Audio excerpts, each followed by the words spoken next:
नमस्कार दोस्तों, मैं सुधांशु कुमार आपका स्वागत करता हूं।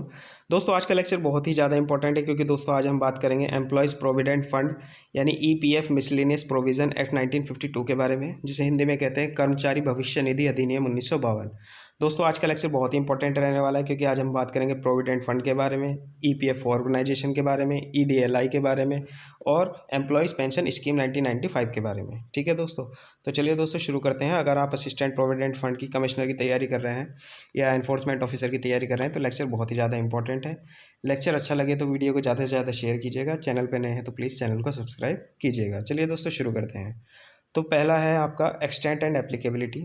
तो it extends to whole of India, ये पूरे भारत में जो है एप्लीकेबल है। दूसरा है to every establishment which is a factory engage in any industry specified in schedule 1 in which 20 और मोर वर्कर्स आर एम्प्लॉयड। तो दोस्तों ये कहना चाह रहा है कि हर वो फैक्ट्री जिसमें कम से कम 20 या 20 से ज़्यादा वर्कर काम करते हो प्रतिदिन और वो शेड्यूल 1 में आती हो तो उस पर ये एक्ट एप्लीकेबल होता है। तो शेड्यूल्स हैं हमारे, शेड्यूल 1, 2, 3, 4, उसमें क्या होते हैं आपके जो फैक्ट्रीज़ हैं वो बांटी गई है, कैटेगराइज की गई हैं। ठीक है, तो शेड्यूल 1 में जितनी भी फैक्ट्री आती है तो उन सब पर क्या है, ये एक्ट एप्लीकेबल हो जाता है। कौन सा एक्ट एप्लीकेबल हो जाता है दोस्तों? ईपीएफ एक्ट एप्लीकेबल हो जाता है। तो पहला पॉइंट था कि ये पूरे भारत में जो है एप्लीकेबल है। दूसरा पॉइंट है जिस फैक्ट्री में कम से कम 20 वर्कर हों या 20 से ज़्यादा हों, और दूसरा वो फैक्ट्री किस में आती हो, शेड्यूल 1 में आती हो। थर्ड है any other establishment as specified by notification in official gazette by central government. तीसरा है या सरकार किसी फैक्ट्री को लाना चाहती है तो वो क्या करेगी, वो जो ऑफिशियल गैजेट होता है उसका, उसमें जो है उसको नोटिफिकेशन निकाल के उस फैक्ट्री का उसको ला सकती है। किसमें? ये एक्ट एप्लीकेबल कराने के लिए। कौन सा? EPF act 1952। चलिए दोस्तों आगे चलते हैं। हिंदी में देखते हैं विस्तार एवं लागू होना। इसका विस्तार संपूर्ण भारत पर है, पूरे भारत में लागू है। अनुसूची प्रथम में आने वाले उद्योग फैक्ट्री जिसमें 20 या 20 से अधिक व्यक्ति कार्यरत हों। तो अनुसूची 1 में जो आती हैं जितनी फैक्ट्री कारखाने, और उसमें कम से कम कितने मजदूर होने चाहिए? 20 या 20 से अधिक प्रतिदिन मजदूर काम करने वाले होने चाहिए। या तीसरा पॉइंट, केंद्र सरकार द्वारा आधिकारिक राजपत्र में अधिसूचना द्वारा निर्दिष्ट कोई अन्य प्रतिष्ठान। ठीक है, तो केंद्र सरकार जिसको चाहे तो वो क्या कर सकती है, अपने आधिकारिक राजपत्र में उसका नोटिफिकेशन डाल के यानी उसकी अधिसूचना डाल के उस फैक्ट्री को इस एक्ट के दायरे में ला सकती है। तो ये बात आप समझ गए होंगे आसानी से। अब बात करते हैं कुछ इंपॉर्टेंट डेफिनेशंस की। तो पहली डेफिनेशन है अप्रोप्रिएट गवर्नमेंट। तो एस्टेब्लिशमेंट बिलोंगिंग टू और under the control of the central government और in relation to any establishment connected with railway company, a major port, a mine, a oil field, control industry having branches in more than one state, the central government. तो देखिए appropriate government दो तरह की होती है, एक होती है केंद्र सरकार यानी सेंट्रल गवर्नमेंट और एक होती है स्टेट गवर्नमेंट यानी राज्य सरकार। तो केंद्र सरकार किन किन जगहों पर होगी आपको पता है, जो भी केंद्र सरकार के कंट्रोल में इंडस्ट्री है उस पर केंद्र सरकार का अधिकार होगा, या ऐसी इंडस्ट्री जिसकी शाखाएं 2-3 स्टेट में बटी हुई हैं तो उस पर भी केंद्र सरकार का होगा।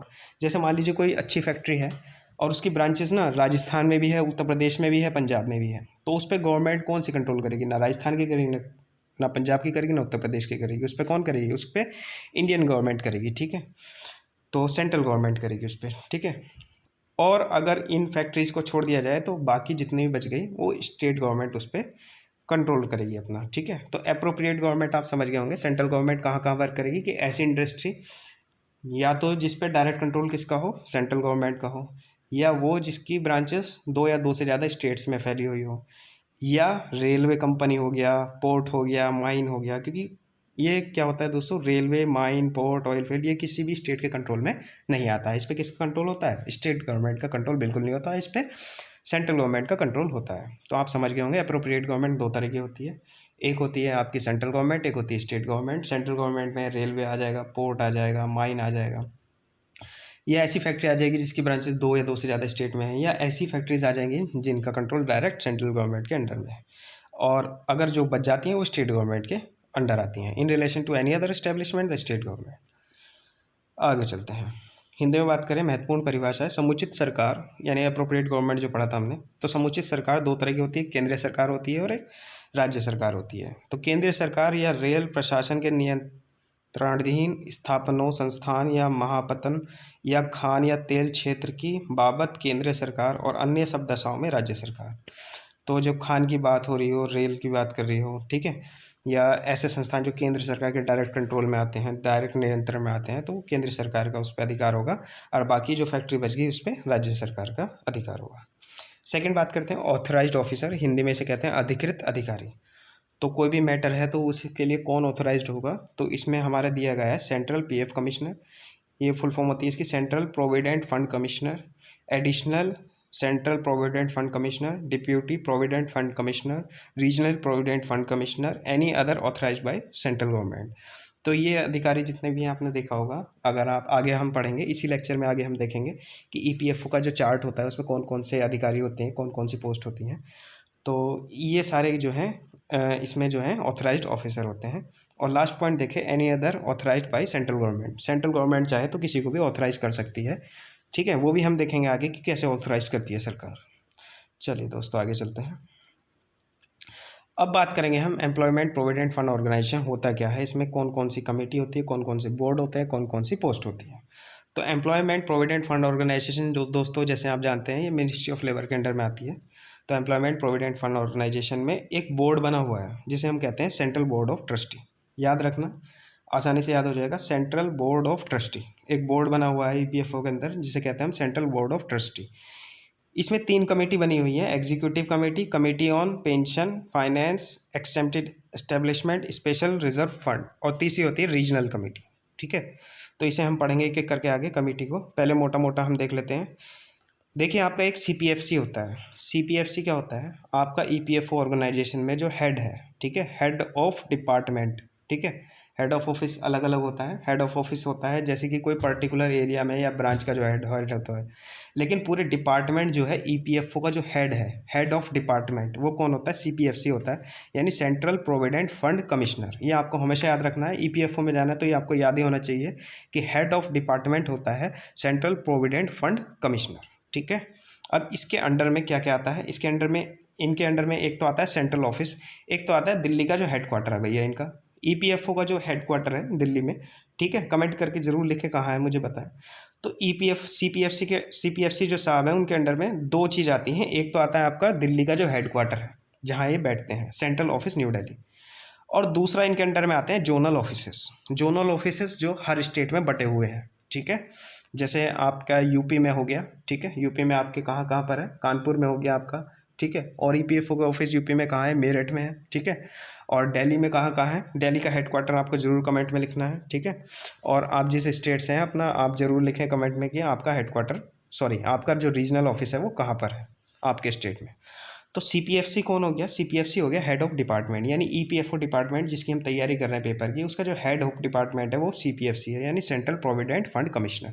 उनके अंडर में दो चीज़ें आती हैं। एक तो आ गया उनके अंदर में हेडक्वार्टर, वैसे तो सारा पूरा डिपार्टमेंट उनके कंट्रोल में है, लेकिन जो चार्ट के माध्यम से समझाया जा सकता है वो ऐसे कि एक तो आ गया भैया central government office, central office इनका जो इनका हेडक्वार्टर है, उसमें कौन कौन बैठता है हेडक्वार्टर में, इनके एडिशनल सीपीएफसी बैठेंगे, ठीक है, डायरेक्टर्स बैठेंगे, ठीक है, आरपीएफसीज, एपीएफसीज, ठीक है, जो जिन्हें ये बिठाना चाहें, जो एक पर्टिकुलर हेडक्वार्टर को चलाता है वो पर्टिकुलर बंदे जो है यहाँ पर आएंगे।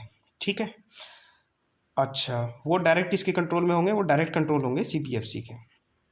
अब दूसरा दूसरा इसका डिवीज़न होता है जोनल ऑफिसेस। जैसे मैंने आपको बता दिया हर स्टेट में आपके फिर इसकी डिविजन्स आ जाती हैं।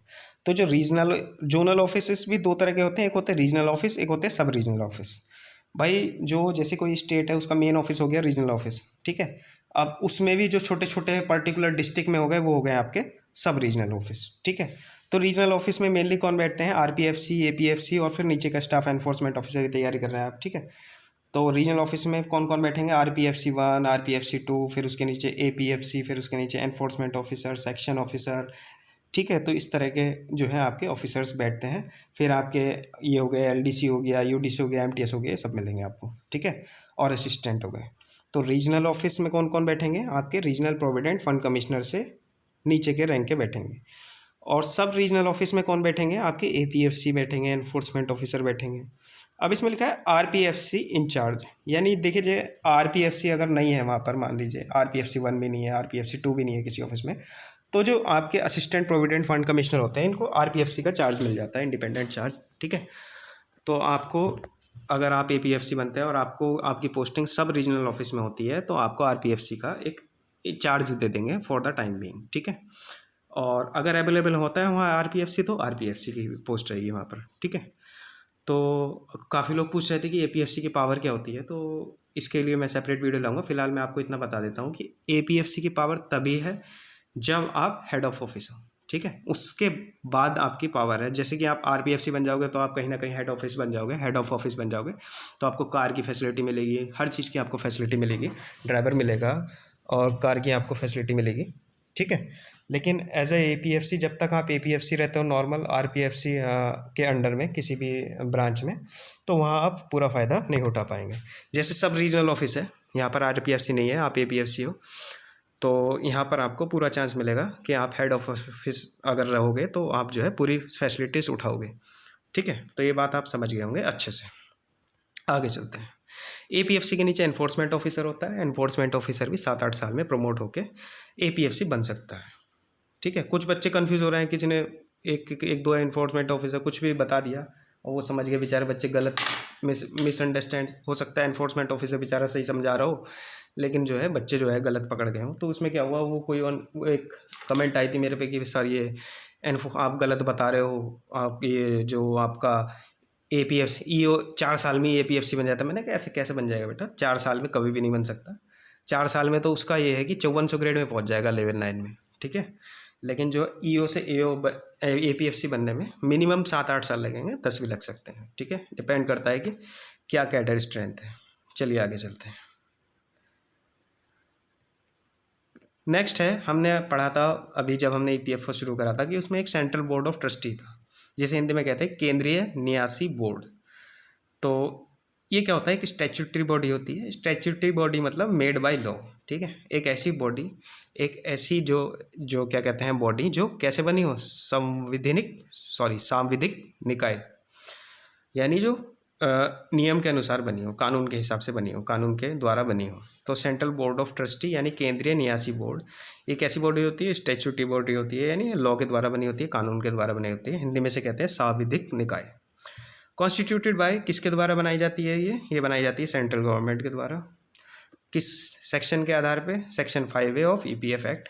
टेन्योर इसका 5 साल होता है, ठीक है। तो इसका जो कार्यकाल है वो 5 साल होता है। तो देखिए इसे आसान याद करने का ऐसा कुछ डिफिकल्ट नहीं है। सेंट्रल बोर्ड होता है, हमने ऊपर पढ़ाई था। ये स्टैट्यूटरी बॉडी होती है कि भाई ये कानून द्वारा बनाई जाएगी, केंद्र सरकार द्वारा बनाई जाएगी, सेक्शन 5A द्वारा बनाई जाएगी और इसका जो कार्यकाल है वो 5 साल तक ही रहता है।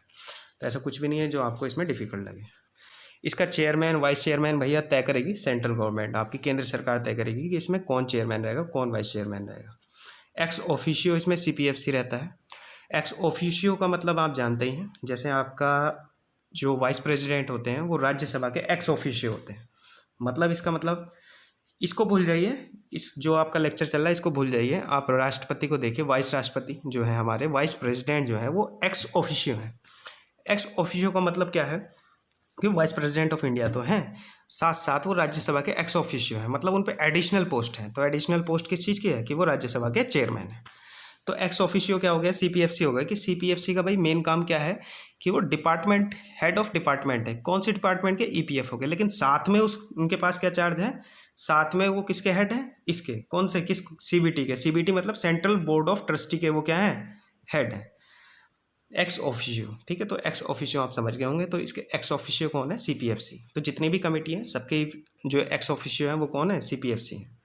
तो सेंट्रल गवर्नमेंट के कितने रिप्रेजेंटेटिव होते हैं, 5 से ज़्यादा नहीं होंगे, और स्टेट गवर्नमेंट के 15 से ज़्यादा नहीं होंगे, और एम्प्लॉयर के 10 और एम्प्लॉय के 10, ठीक है। ये आपको याद रखने वाली बात है कि भैया केंद्र सरकार के कम से कम 5 आदमी होने चाहिए, राज्य सरकार के 15 से ज़्यादा नहीं होने चाहिए, और एम्प्लॉय मालिक और नौकर, ये इनके जो रिप्रेजेंटेटिव होंगे यानी इनके जो उत्तराधिकारी होंगे वो 10-10 होने चाहिए। यानी इस बोर्ड में एम्प्लॉय के भी 10 आदमी होने चाहिए और एम्प्लॉयर के भी 10 आदमी होने चाहिए, तभी तो न्याय रहेगा। तो कमेटी में ये CG SG आपका घटता बढ़ता रहेगा, लेकिन एम्प्लॉयर और एम्प्लॉय बराबर रहेगा। आपका 10 है तो ये भी 10 रहेगा, ये 5 है तो ये भी 5 रहेगा, ठीक है। क्योंकि ना एम्प्लॉयर को ज़्यादा ले सकते हैं और ना ही एम्प्लॉय को। अगर किसी को ज़्यादा लेंगे तो डिस्प्यूट रेज हो जाएगा। आगे चलते हैं। इसमें आती है हमारी 3 तरह की कमेटी, जैसे मैंने पढ़ा था। पहली कमेटी होती है एग्जीक्यूटिव कमेटी। एग्जीक्यूटिव कमेटी को कहते हैं हम हिंदी में कार्यकारी समिति। ये भी एक स्टैट्यूटरी कमेटी है, मतलब सांविधिक समिति है, यानी मेड बाय लॉ, यानी कानून के द्वारा बनाई गई है, कौन बनाता है? केंद्र सरकार बनाता है। कहाँ से मेंबर लिए जाते हैं इसमें मेंबर लिए जाते हैं सेंट्रल बोर्ड से, क्योंकि उसी के अंडर में आती है। और इनका काम क्या होता है कि सेंट्रल बोर्ड ऑफ ट्रस्टी को ये राय देते हैं। इसका टर्म कितना होता है? 2 साल 6 महीने, ठीक है। तो इसका टर्म उसका 5 साल होता था सेंट्रल बोर्ड का, लेकिन इसका कम होता है, 2 साल 6 महीने होता है। तो ये आप याद रखें, ठीक है। आगे चलते हैं। इसमें भी चेयरमैन कौन अपॉइंट करता है? Central government. इसमें वाइस चेयरमैन नहीं होता। इसमें भी एक्स ऑफिशियो कौन होता है? CPFC होता है। और सेंट्रल गवर्नमेंट रिप्रेजेंटेटिव कितने होते हैं इसमें? 2। स्टेट गवर्नमेंट रिप्रेजेंटेटिव कितने होते हैं इसमें? 3। एम्प्लॉय बराबर होंगे 3-3, ठीक है। तो इसमें तो आपको आराम से याद रहेगा। एम्प्लॉयर हमेशा बराबर होते हैं 3-3। स्टेट गवर्नमेंट के 3 आदमी लिए हैं इन्होंने, और सेंट्रल गवर्नमेंट यानी केंद्र सरकार के 2 आदमी लिए हैं। तो केंद्र सरकार के 2 आदमी हो गए, राज्य सरकार के 3 आदमी हो गए, मालिक के 3 आदमी हो गए, नौकर के 3 आदमी हो गए। और एक्स ऑफिशियो कौन होता है इसमें? CPFC होता है। तो ऐसा कुछ भी नहीं है इसमें, आराम से हम चल रहे हैं। दूसरी कमेटी हम पढ़ेंगे रीजनल कमेटी। रीजनल कमेटी होती है क्षेत्रीय समिति। ये स्टेट के लिए बनाई गई है, ठीक है। इसको कौन बनाता है? इसको चेयरमैन बनाता है CBT का। CBT क्या होता है? सेंट्रल बोर्ड ऑफ ट्रस्टी का जो चेयरमैन है, जो सेंट्रल गवर्नमेंट अपॉइंट करती है, वो इसको बनाता है रीजनल कमेटी को। किसके लिए? स्टेट्स के लिए, राज्यों के लिए। इसका टर्म 3 साल होता है, ठीक है। इसमें एक चेयरमैन होगा, 2 स्टेट गवर्नमेंट के रिप्रेजेंटेटिव होंगे, 2 मालिक के, 2 नौकर के, यानी 2 राज्य सरकार के, 2 मालिक के, 2 नौकर के, और एक चेयरमैन होगा। तो ये हो गई हमारी रीजनल कमेटी, ठीक है। एक बार और रिवाइज करेंगे इसको आगे। अभी मैं एक बार थोड़ा सा इसको फिनिश कर देता हूँ, क्योंकि बहुत ज़रूरी है। दोबारा इसको समझेंगे तो अच्छे से आपके माइंड में बैठ जाएगा।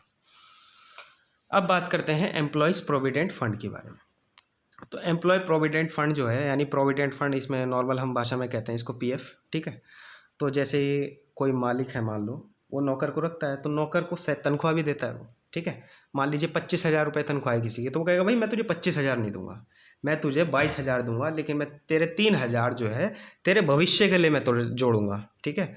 और वो जुड़ते रहेंगे विद इंटरेस्ट, और जब वो रिटायर होगा तो उसको वो पैसा इकट्ठा मिल जाएगा, ठीक है, पेंशन के फॉर्म में या डायरेक्ट पैसे के फॉर्म में। इसको हम कहते हैं प्रोविडेंट फंड। आप समझ गए? तो ये होता है हमारा प्रोविडेंट फंड। तो इसको पढ़ते हैं। The employer will contribute 12% of basic wage, DA, dearness allowance and retaining allowance, and the employee contribution may be equal to the contribution payable by the employer. तो इसमें ये कहना चाह रहा है कि भैया, मैंने देसी भाषा में आपको समझा दिया कि जैसे एक मजदूर है, उसकी तनख्वाह है 25,000, मालिक कह रहा है मैं 25,000 तो नहीं दूंगा, मैं तुझे 22,000 दूंगा, तेरे 3,000 जो है मैं काट लूँगा, और वो मैं तेरे फंड में जमा करता रहूँगा, प्रोविडेंट फंड में, ठीक है, तेरे भविष्य निधि में मैं तेरे जमा करता रहूँगा, उस पर तेरा इंटरेस्ट भी मिलता रहेगा, और जब तू बूढ़ा हो जाएगा वो सारा पैसा तुझे मिल जाएगा। तो ये बात आप समझ गए होंगे। कितना रेट चल रहा है, मेन आपको ये याद रखना है, 12% दिमाग में आपको डाल लेना है। अगर आप 1 साल बाद वीडियो देख रहे हो तो ये रेट देखते रहना। ये काफ़ी टाइम से 12 है, वैसे ये फिक्स है, लेकिन फिर भी आपको देखना है कि एम्प्लॉयर कितना जो है उसके काट के दे रहा है और कितना अपनी तरफ से दे रहा है। 2% दे रहा है, 3% दे रहा है, ठीक है। तो मैं जो लेक्चर पढ़ा रहा हूँ उसको बिल्कुल अपडेट रखना है आपको। EPF डालो आप, डायरेक्ट EPF की वेबसाइट खुल जाएगी। ये डालोगे ना आप EPF प्रोविडेंट कंट्रीब्यूशन, डायरेक्ट आपका EPF की साइट खुलेगी गूगल पे, वो आपका करंट दे देगा। भैया एम्प्लॉयर 12% काट रहा है, अपनी तरफ से वो 3% दे रहा है, और उस पर जो इंटरेस्ट मिल रहा है वो 5% है, 10% है, और लास्ट में इतना पैसा उसको मिल जाएगा, ठीक है। तो ये आपको याद रखना है। मैं तो आपको एक जस्ट आइडिया दे रहा हूँ। Accumulation plus interest upon retirement and death. तो इसमें कह रहा है कि भैया जो एक एक्यूमुलेशन है, पूरा पैसा इकट्ठा किया हुआ जितने साल उसने सर्विस करी, प्लस उस पर इंटरेस्ट। मान लीजिए मालिक उसका 3-3 हज़ार रुपये हर महीने काट रहा है, ठीक है। अब 20 साल उसने सर्विस करी, तो वो कितना हो जाएगा पैसा, प्लस उस पर हर महीने जो इंटरेस्ट मिला उसे सरकार की तरफ से, तो पैसा उसके रिटायरमेंट के टाइम पे उसको मिल जाएगा, या भगवान ना करे किसी की डेथ हो गई तो उसको डेथ के टाइम पे वो पैसा उसका इकट्ठा हुआ मिल जाएगा। पार्शियल विड्रॉल भी अलाउ है, मतलब कुछ पैसा आप निकाल सकते हैं। जैसे मान लीजिए आपका 2-3 लाख रुपया है, तो उसमें से आप कुछ पार्ट निकाल सकते हैं। पढ़ाई के लिए निकाल सकते हैं, शादी के लिए निकाल सकते हैं, बीमारी के लिए निकाल सकते हैं, या अपना घर बनवाने के लिए निकाल सकते हैं। तो आपको फ़ायदा समझ में आ गया होगा प्रोविडेंट फंड का क्या फ़ायदा होता है, ठीक है। अब हम आगे बात करते हैं एम्प्लॉयज़ पेंशन स्कीम के बारे में। तो एम्प्लॉय पेंशन स्कीम के बारे में बात करते हैं। Monthly benefit for superannuation, retirement, disability, survivor, widower, children, employers contribution up to 8.33% of basic and DA। दोस्तों EPF जो स्कीम है, EPS एम्प्लॉय पेंशन स्कीम, इसमें क्या होता है कि एम्प्लॉयड जो है आपका जो बेसिक सैलरी है उसका 8.33% काट के जमा कर देता है इसमें, ताकि आपको रिटायरमेंट के टाइम पे एक जो है मंथली पेंशन मिलती रहे, ठीक है। मान लीजिए आपकी 20,000 सैलरी है, तो भैया एम्प्लॉयर कहेगा मैं जो है इसका 8% काट लेता हूँ, ठीक है। तो मान लो 20,000 का 8% जो भी बैठेगा, तो उतना उसने काट लिया, 1,600-1,700 रुपये वो काटता रहा हर महीने, ठीक है। अब वो जब रिटायर होगा वो आदमी, ठीक है, तो वो पैसा क्या है उसको पेंशन के रूप में उसको मिलना शुरू हो जाएगा एम्प्लॉय को, ठीक है। तो जैसे कि प्रोविडेंट फंड में रेट था 12%, इसमें रेट क्या है 8.33%, ठीक है। तो प्रोविडेंट फंड में रेट होता है 12% कंट्रीब्यूशन का, और एम्प्लॉय पेंशन स्कीम में रेट होता है 8.33%, ठीक है। तो इसमें जो है आदमी जब सुपर एनुएशन हो जाता है यानी रिटायर हो जाता है, ठीक है, या डिसेबिलिटी, मान लो कोई अपाहिज हो जाए बेचारा, या हाथ पैर काम करना बंद हो जाए, तो उस टाइम पे उसको जो है पेंशन के रूप में पैसा मिलना शुरू हो जाता है। तो 8.33% बेसिक वेज का, यानी जो बेसिक उसकी सैलरी है, और DA महंगाई भत्ता। अब नेक्स्ट टॉपिक है हमारी employees deposit link insurance scheme, EDLI scheme. देखिए इसमें क्या होता है, इसमें मान लीजिए किसी के साथ कुछ अनहोनी हो जाए एकदम से, तो उसको तुरंत उस टाइम पे उसकी सैलरी का 20 गुना पैसा मिल जाता है, ठीक है, अगर उसने ये वाला इंश्योरेंस ले रखा है एम्प्लॉय ने। एम्प्लॉयज़ डिपॉजिट लिंक इंश्योरेंस, इसमें क्या होता है, मान लीजिए किसी की किसी वजह से मृत्यु हो जाती है और उसने इंश्योरेंस ले रखा है, तो उसे उसके जो करंट सैलरी है उसका 20 गुना तक उसको पैसा मिल जाता है। तो मैक्सिमम लिमिट है उसकी 20 गुना या 6 लाख रुपए। तो इसको पढ़ते हैं employee deposit link insurance scheme, यानी EDLI शॉर्ट में इसे कहते हैं। Benefit provided in case of death of an employee who was a member of scheme at the time of death. Benefit amount 20 times of the wage, maximum benefit 6 lakh rupees. तो ये तो मैंने short में आपको करा दिया है, मेन चीज़ आपको बताई है। वैसे अगर आप एडिशनल में मुझसे पूछना चाहते हैं इसके अलावा भी हम इस एक्ट में क्या करें, तो आप पेनल्टीज इसकी कीजिए, ठीक है, कि भैया इसका टाइम पे पेमेंट नहीं देंगे तो इतनी पेनल्टी है और इतना जो है आपका जुर्माना है। ये मैंने इसमें क्यों नहीं इंक्लूड किया, मैंने कहा थोड़ा सा आप कर लेंगे, और बाकी एक साथ अगर मैं सारी की पेनल्टीज़ बताता रहूँगा तो आप कन्फ्यूज़ हो जाएंगे। तो वैसे तो मेन इतना ही है, लेकिन फिर भी मैं कहता हूँ कि मैं जितना कह रहा हूँ उससे भी ज़्यादा आप कीजिए, ठीक है। मैं तो जितना कह रहा हूँ इतना तो आपका फंस ही जाएगा काफ़ी हद तक, लेकिन फिर भी अपनी ओर से भी आप कोशिश कीजिए, ठीक है। मैं नहीं चाहता जितना मैं पढ़ा रहा हूँ, मैं चाहता हूँ मेरे से भी ज़्यादा जो मैं पढ़ा रहा हूँ उससे भी ज़्यादा आप सीखें, ठीक है। और पेड वेड कोर्स कुछ नहीं होता, सब बकवास है। जितना मैं बता रहा हूँ उतना कर लीजिए, और उसके अलावा थोड़ा बहुत पढ़ लीजिए, आपका सिलेक्शन हो जाएगा। एक बार दोस्तों थोड़ा सा रिवाइज कर लेते हैं क्योंकि थोड़ा सा अटपटा है। तो एम्प्लॉय प्रोविडेंट फंड ऑर्गेनाइजेशन के बारे में हम पढ़ रहे थे, ठीक है। प्रोविडेंट फंड ऑर्गेनाइजेशन पढ़ा, EDLI पढ़ा हमने, और पेंशन स्कीम हमने पढ़ी। कहाँ कहाँ, पूरे भारत में लागू होता है, और ऐसी फैक्ट्री जो शेड्यूल 1 में आती है और जिसमें कम से कम 20 से ज़्यादा मजदूर काम करते हैं। ऑफिशियल गैजेट में अगर सरकार चाहे तो उस फैक्ट्री को डाल सकती है जिसमें 20 से कम मजदूर हैं। फिर हमने पढ़ा था एप्रोप्रिएट गवर्नमेंट, केंद्र सरकार भी हो सकती है, राज्य सरकार भी हो सकती है, सेंट्रल गवर्नमेंट भी हो सकती है, स्टेट गवर्नमेंट भी हो सकती है। रेलवे, पोर्ट, माइन, ऐसी चीज़ें, या ऐसी कोई फैक्ट्री जिसकी 2 या 2 से ज़्यादा राज्यों में जो है उसकी ब्रांचेस हो, तो उसमें सेंट्रल गवर्नमेंट और बाकी में स्टेट गवर्नमेंट। फिर इसके बाद हमने पढ़ा ऑथराइज्ड ऑफिसर कौन कौन होते हैं, central provident fund commissioner, additional central provident fund commissioner, deputy, regional, ये सब जो है ऑथराइज्ड ऑफिसर होते हैं। EPFO के बारे में हमने पढ़ा, इसमें 3 कमेटी होती है, executive committee, committee on pension finance, regional committee, ठीक है। इसमें एक बोर्ड होता है सेंट्रल बोर्ड। फिर हमने पढ़ा एक CPFC होता है जो हेड ऑफ होता है EPFO डिपार्टमेंट का, सेंट्रल प्रोविडेंट फंड कमिश्नर। उसके अंडर में 2 ऑफिस आते हैं, सेंट्रल ऑफिस आता है एक तो हेडक्वार्टर, और एक आता है जोनल ऑफिसेस, जितने भी राज्यों में फैले हुए हैं। तो सेंट्रल में एडिशनल CPFC होता है, इनके अंडर में RPFC, APFC ये सब होते हैं, और जोनल में आपके बैठते हैं RPFC, APFC, ठीक है। और सब रीजनल ऑफिस में जो है दोस्तों आपके कौन कौन बैठ जाते हैं, RPFC, APFC, ये सब जो है आपके सब रीजनल ऑफिस में बैठ जाते हैं। इसके बाद आगे चलते हैं हम, सेंट्रल बोर्ड ऑफ ट्रस्टी, ठीक है। ये कैसी बॉडी होती है, स्टैट्यूटरी बॉडी होती है, सांविधिक निकाय होती है, ये कानून के द्वारा बनी होती है। इसे कौन बनाता है, केंद्र सरकार बनाती है, सेक्शन 5 है। टेन्योर ऑफ द बोर्ड 5 साल होता है दोस्तों इसका। चेयरमैन और वाइस चेयरमैन इसके सेंट्रल गवर्नमेंट अपॉइंट करती है। एक्स ऑफिशियो इसके CPFC होते हैं। सेंट्रल गवर्नमेंट रिप्रेजेंटेटिव 5 होने चाहिए, स्टेट गवर्नमेंट के 15 होने चाहिए, एम्प्लॉयर 10, एम्प्लॉय 10। इसके बाद एग्जीक्यूटिव कमेटी पढ़ी थी हमने, ये भी स्टैट्यूटरी बॉडी होती है, सेंट्रल गवर्नमेंट बनाती है। सेंट्रल बोर्ड से इसके मेंबर लिए जाते हैं और ये राय देती है CBDT को, 2 साल 6 महीने के लिए बनती है। चेयरमैन होता है इसमें ऐसे ही एज सेंट्रल गवर्नमेंट रिप्रेजेंटेटिव होते हैं, स्टेट गवर्नमेंट रिप्रेजेंटेटिव होते हैं, मालिक के आदमी होते हैं 3, नौकर के आदमी होते हैं। एक्स ऑफिशियो भी इसमें CPFC होता है।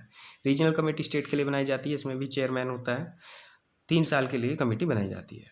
इसके बाद हमने ईपीएफ पढ़ा, प्रोविडेंट फंड जो है कंट्रीब्यूशन इसमें 12% होता है, रिटायरमेंट के बाद आपको इकट्ठा पैसा आपको मिल जाता है। पेंशन स्कीम में कंट्रीब्यूशन 8.33% होता है, इसमें आपको रिटायरमेंट के बाद मंथली पेंशन के रूप में पैसा मिल जाता है। Employees deposit link insurance EDLI होती है, इसमें आपको अगर किसी की अनहोनी हो गई, किसी के साथ मृत्यु हो गई, तो उसको अगर वो इंश्योरेंस उसने रखा है तो उसको पैसा मिल जाएगा। तो इतना ही था। Thank you very much.